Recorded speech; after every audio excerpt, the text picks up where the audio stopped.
Like I mentioned, here is the daily time frame for Rocket Lab.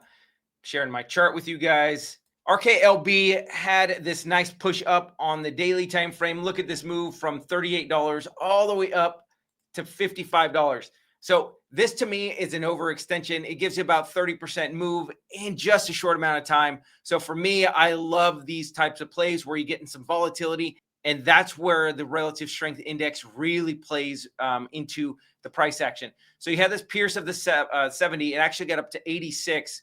And that was this pivot high on Rocket Labs right about the 17th of July.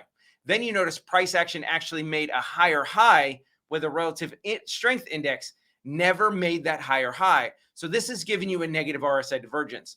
I don't often play it when it doesn't pierce the 70, but with this negative RSI divergence, piercing the 70 would have been a great swing trade opportunity for about a 10% pullback. Based on this recent price action, the relative strength index is indicating that there's going to be a continued sell-off. Where is the next possible bounce for Rocket Labs?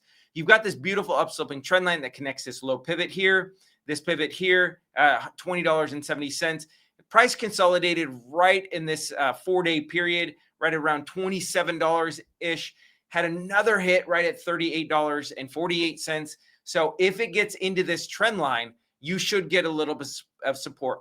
Now, this would be more for a day trade, because if you know anything about technical analysis, the the fourth or fifth hit of an upsloping trend line favors a breakdown. So for me, I would be looking for the $610 level. In fact, in the live day trading room, that's what I'm going to be looking for, is a pierce of $610 for a small pullback.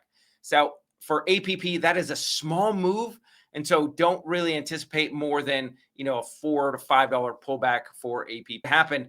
You had the price opened a little bit lower on the morning session. Relative strength index stayed low. And then what happened is price caught a bid, took out this high pivot point from the previous day on the 15th at $59.82. As soon as that happened, it got rejected a little bit, but then price action eventually pushed up. Look at what happened to the relative strength index. Once it got above the 30, it never dropped below the 30. In fact, once it got above the 70, it loved to re-attack the 70. Here is a relative strength index indicator that is a long position. I know there's a lot of these stocks that are up on the day. Stellantis is down and it keeps getting beaten up. I have this key technical level. It's a gap fill on Stellantis is $132.17. The relative strength index is providing some positive RSI divergence. So what I'm looking for is a pivot low on the price action with a pierce of the 30 on the relative strength index. This would be about a 1/10 position, $137.50, looking for about a 2 to 4% pullback.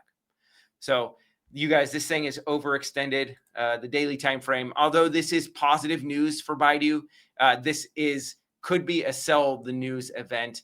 Once the market opens, there are going to be a lot of people who had been underwater on BIDU for a long period of time. And so they see this euphoric move, 15, 20% in less than a week. There's going to be a lot of profit takers, and that should drive the price action down. So that's what I have for you guys. Oh, my stop out level is going to be, I will add at 140. My stop out level is a close above $140 on a 15-minute closing basis, and then I'll be stopped out of that trade.